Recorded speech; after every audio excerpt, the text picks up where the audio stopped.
Hello दोस्तों, प्रतिमा GS academy पे आप सभी का स्वागत है। दोस्तों, डेली की भांति करंट अफेयर्स हम शुरू करते हैं। कहा जाता है कि हर किसी को पेड़ दिखता है, हर किसी को फूल दिखता है। हर किसी को पेड़ दिखता है, हर किसी को फूल दिखता है, लेकिन वो बीज नहीं दिखता जो मिट्टी में दफन होना पड़ता है। एक फूल खिलने के लिए एक बीज को मिट्टी में दफन होना पड़ता है। तो साथियों, आप लोगों को भी एक दिन फूल बन करके खिलना है, तो उसके लिए आज कड़ी मेहनत करनी जरूरी है। तो शुरू कीजिए करंट अफेयर्स को। स्किल इंडिया कार्यक्रम की 7वीं वर्षगांठ। स्किल इंडिया कार्यक्रम की 7वीं वर्षगांठ 15 जुलाई 2022 को मनाई गई। युवाओं के लिए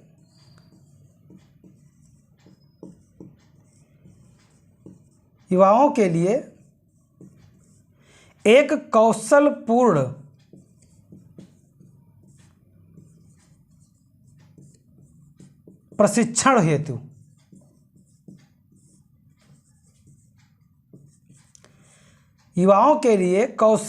प्रशिक्षण हेतु स्किल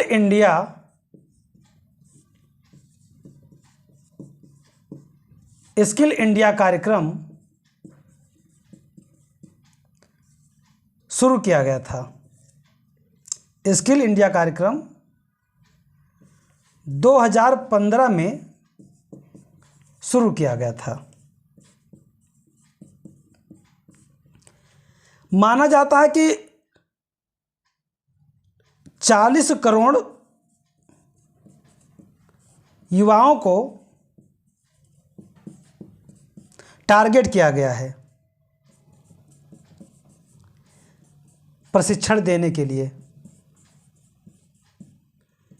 और लगभग 1 करोड़ प्रतिवर्ष प्रशिक्षित भी होते हैं। तो साथियों, 2015 में युवाओं को ध्यान में रख करके स्किल इंडिया कार्यक्रम शुरू किया गया था, और 15 जुलाई 2022 को यह 7वीं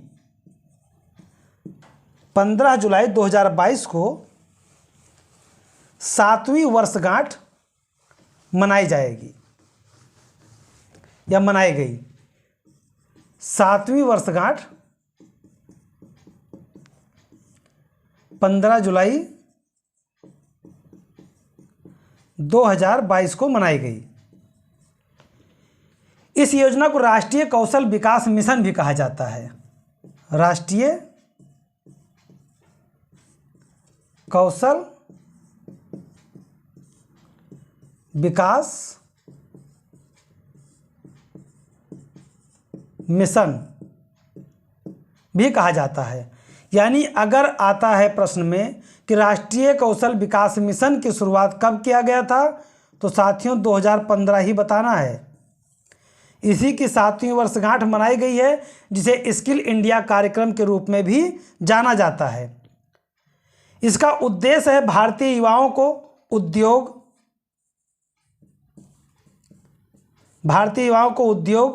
और कौशल प्रशिक्षण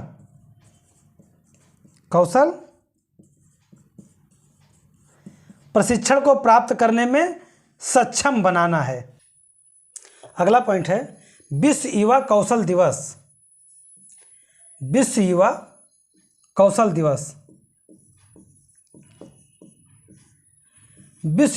दिवस प्रत्येक वर्ष 15 जुलाई को मनाया जाता है। प्रत्येक वर्ष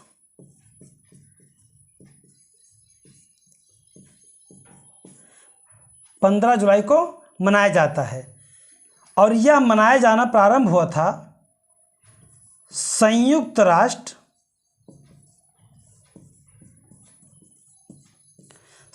राष्ट्र महासंघ के द्वारा।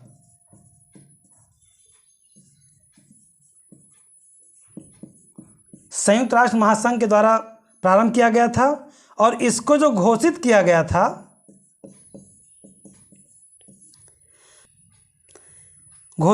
था 18 दिसंबर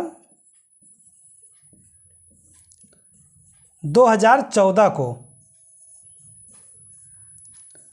और उसके बाद में यह 15 जुलाई 2015 से मनाना प्रारंभ किया गया और इसे विश्व युवा कौशल के रूप में घोषित किया गया। विश्व युवा कौशल दिवस के रूप में घोषित किया गया या शुरू किया गया।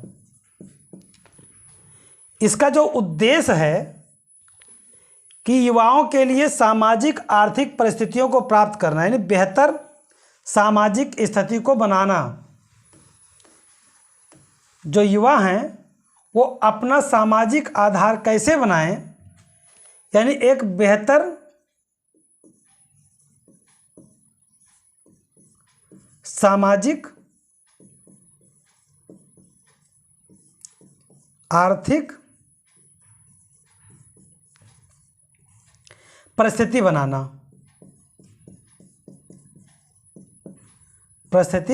बनाना, और यह कैसे संभव हो पाएगा? जब बेरोजगारी मिटेगी, बेरोजगारी खत्म होगी, अल्प रोजगार के स्थान पर पूर्ण रोजगार होगा। और ये कैसे आएगा? जब आपके पास में कोई कौशल होगा, यानी कि कोई ऐसा कार्य आप जानते होंगे जो समाज में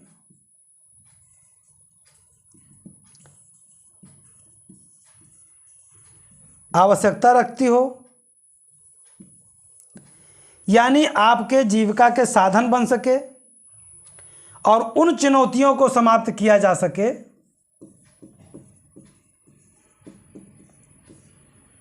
जो युवाओं को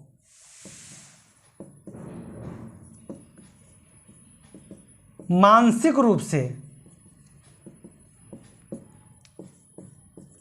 बीमार बना देती है। तो साथियों, विश्व युवा कौशल दिवस 15 जुलाई को मनाया जाता है और 15 जुलाई को मनाए जाने के जो घोषित किया गया था 18 दिसंबर 2014 को। Y3023 दूनागिरी। दूनागिरी ये क्या है? Y3023 दूनागिरी एक युद्धपोत है।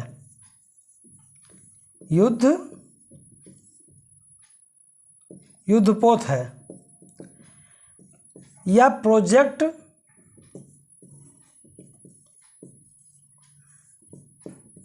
सत्रह ए के तहत बनाया गया है। प्रोजेक्ट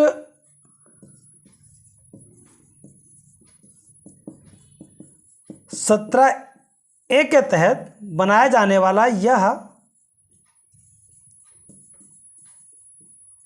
चौथा जहाज है।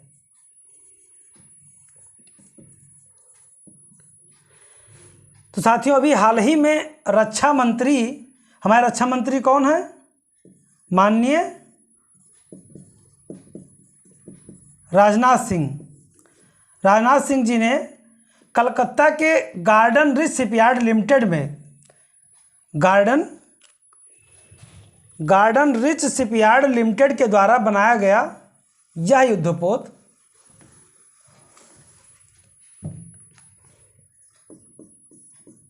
Garden rich ship builders limited, इसके द्वारा बनाया गया है दूनागिरी को। तो इसका उद्घाटन 3023 दूनागिरी का उद्घाटन रक्षा मंत्री के द्वारा किया गया है और इसका जो नामकरण है, दूनागिरी का जो नामकरण है, यह उत्तराखंड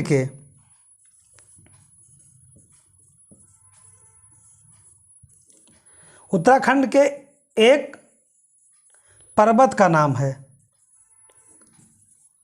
दूनागिरी। अब यहाँ प्रश्न कैसे बन सकता है? प्रश्न बन सकता है कि वाई 2023 दूनागिरी किससे संबंधित है। तो पहला प्रश्न हो गया, तो इसका उत्तर हुआ युद्धपोत से। युद्धपोत से दूसरा पूछ सकता है कि युद्धपोत वाई दूनागिरी किस प्रोजेक्ट से संबंधित है। तो प्रोजेक्ट 17A, प्रोजेक्ट 17A से संबंधित है। और यह पूछ सकता है कि प्रोजेक्ट 17A से संबंधित युद्धपोत वाई 2023 दूनागिरी, प्रोजेक्ट 17A का वाई 3023, ये 3023 शब्द जो है दूनागिरी वाई 3023 प्रोजेक्ट 17A का चौथा जहाज है। और चौथा क्वेश्चन बन सकता है कि दूनागिरी पर्वत किस राज्य में है। तो दे देगा कर्नाटक, केरल, तमिलनाडु या उत्तराखंड, उसमें से एक दे देगा। तमिलनाडु न देगा तो हिमाचल प्रदेश दे देगा। तो उत्तराखंड का एक पर्वत है दूनागिरी, उसी के नाम पर दूनागिरी प्रोजेक्ट 17A के तहत चौथा जहाज का नाम रखा गया है। राष्ट्रीय संस्थागत रैंकिंग फ्रेमवर्क 2022।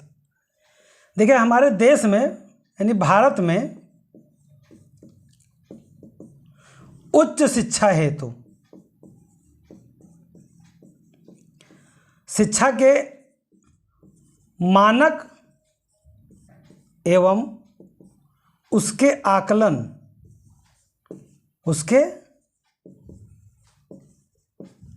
आकलन हेतु एक रैंकिंग प्रदान किया जाता है। एक रैंकिंग प्रदान की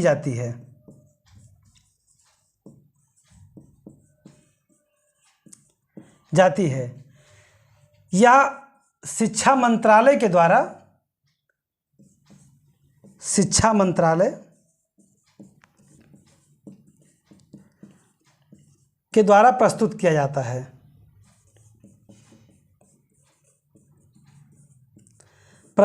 जाता है। जब इसे प्रारंभ किया गया था उस समय शिक्षा मंत्रालय को मानव संसाधन विकास मंत्रालय के नाम से जाना जाता था। 2015 में शिक्षा मंत्रालय को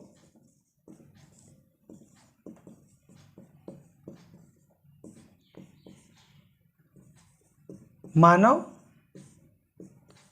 विकास मंत्रालय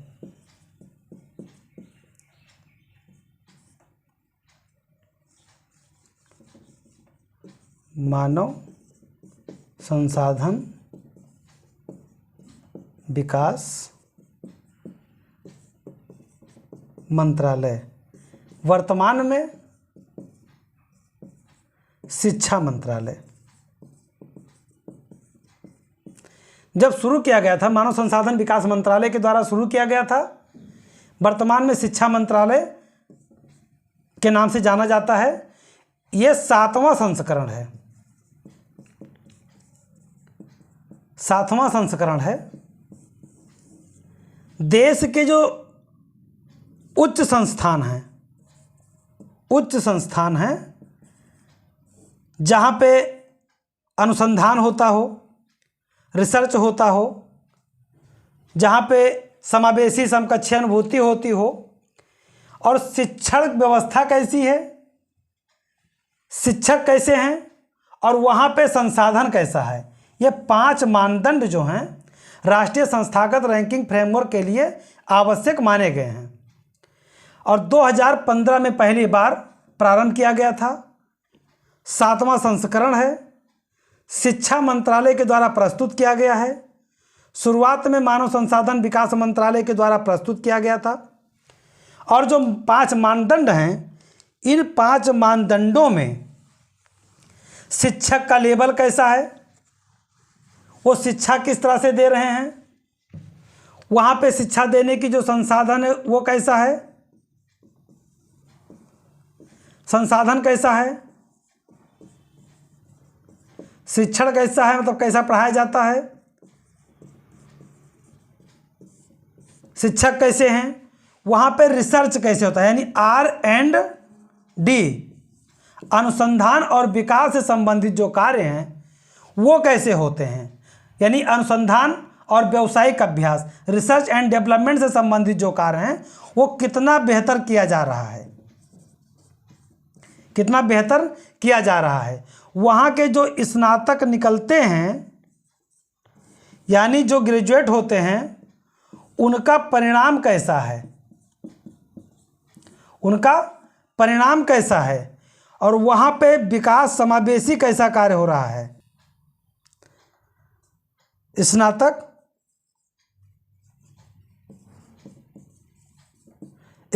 का परिणाम कैसा है और समावेशी विकास कैसा हो रहा है। और वहाँ पे जो समकक्षी लोग निकलते हैं, वहाँ के कंपेयर में और अन्य संस्थान के कंपेयर में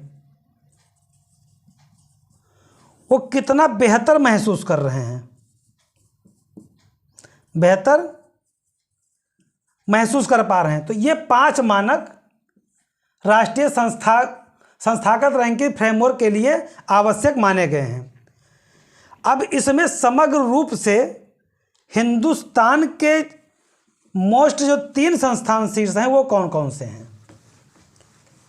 तो ओवरऑल में सबसे बेहतर है IIT मद्रास, समग्र रूप में IIT मद्रास नंबर 1 पर है, और IIS बेंगलुरु नंबर 2 पर है, और IIT बॉम्बे नंबर 3 पर है।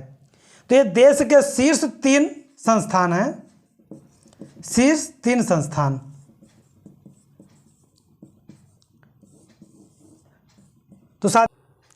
तो शीर्ष 3 में IIT मद्रास, IISc बेंगलुरु और IIT बॉम्बे, ये शीर्ष 3 संस्थान भारत के सबसे बड़े हैं और सबसे बेहतर तरीके से कार्य कर रहे हैं। तो साथियों, मैं यहीं पे अपने क्लास को समाप्त करता हूं और आप लोगों से विनम्र निवेदन करता हूं कि ज़्यादा से ज़्यादा लोगों को शेयर करें, लाइक करें, कमेंट करें। धन्यवाद। जय हिंद, जय भारत।